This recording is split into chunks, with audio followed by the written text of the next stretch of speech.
Well, Jack, obviously been here at St George's Park this week for pre-season. First and foremost, you've been here before. Is this your first time? No, it's my first time I've ever been here. Yeah. No, I'm really impressed with like the facilities and stuff like that, and obviously the pitches, the quality is so good. Like just to move the ball quicker, just makes such a difference. Obviously, you played on Tuesday, didn't you, against Yeah. Stoke Under 23. So how did you find that to get 90 minutes under your belt?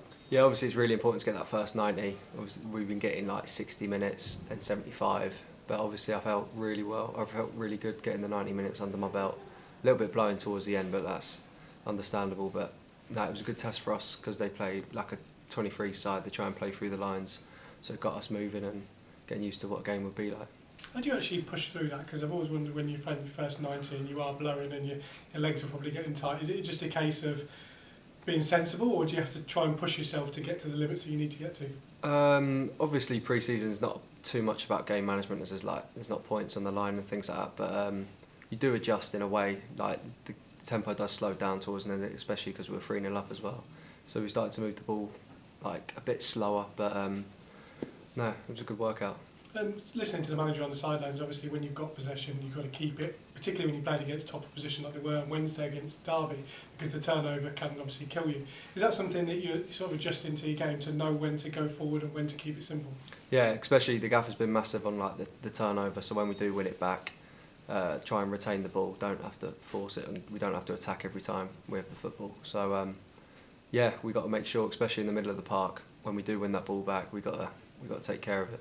Is that something you have to adjust to in league football in comparative terms to probably at Barnet, where I guess that you want to get ball forward as quickly as possible, but playing the right way? In League One, do you have to pick your moments in terms of when to do the killer pass?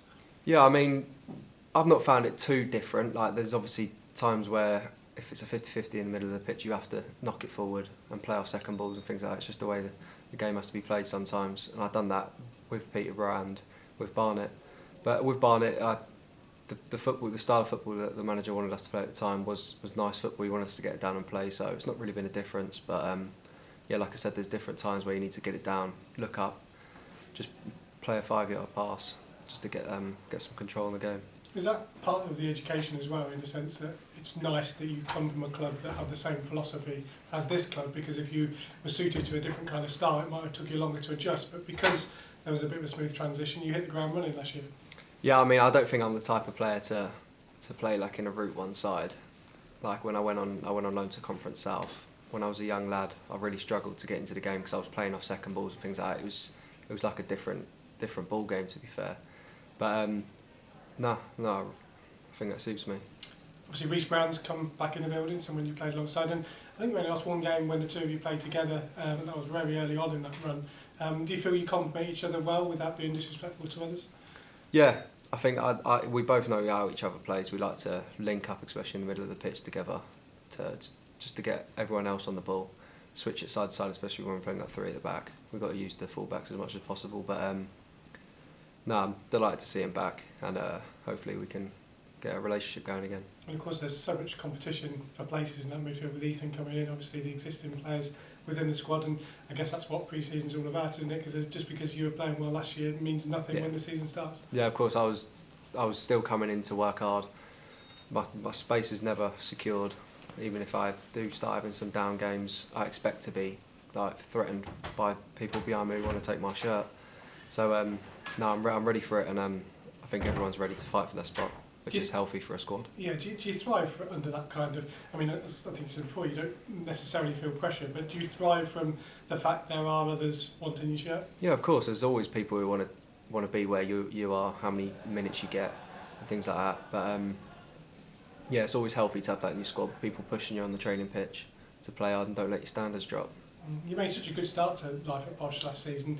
I guess you want to try and continue that momentum, because if you can get a full season like you did last year, then the sky's the limit for the club and for yourself. I know, yeah. Well, the main aim was to get promoted. I know things were said last year, but I think we got done a little bit there. But no, I think if we keep the form, especially what we've done towards the end of last season, I think we'll have a right good chance. But for me personally, I think play as many games as I can like last year, score as many goals as I can, contribute to the team winning and things like that. And I think, yeah, overall it'll be a good season for the club and for myself.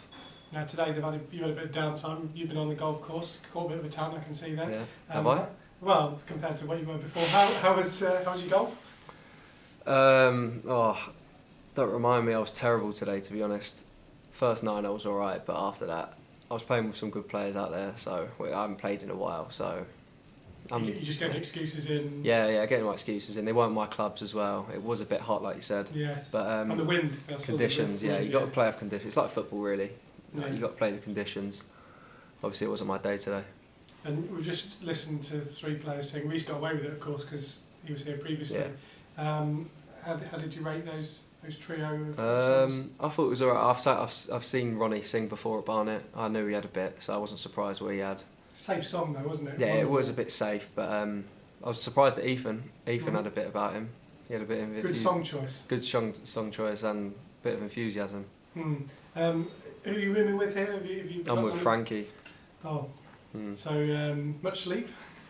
Yeah, he was out with Beeves last night talking. I think he loves coffee, so he's always out having a coffee. And I fell asleep last night literally so early. And then he said he came in, just saw me asleep and just cracked on. So I guess he couldn't talk to me.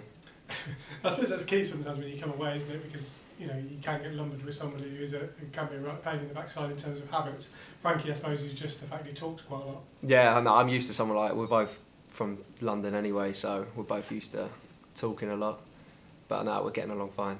And just finally, obviously, the league season's a couple of weeks away now. We know the Carabao Cup draw, we know the EFL Trophy draw as well.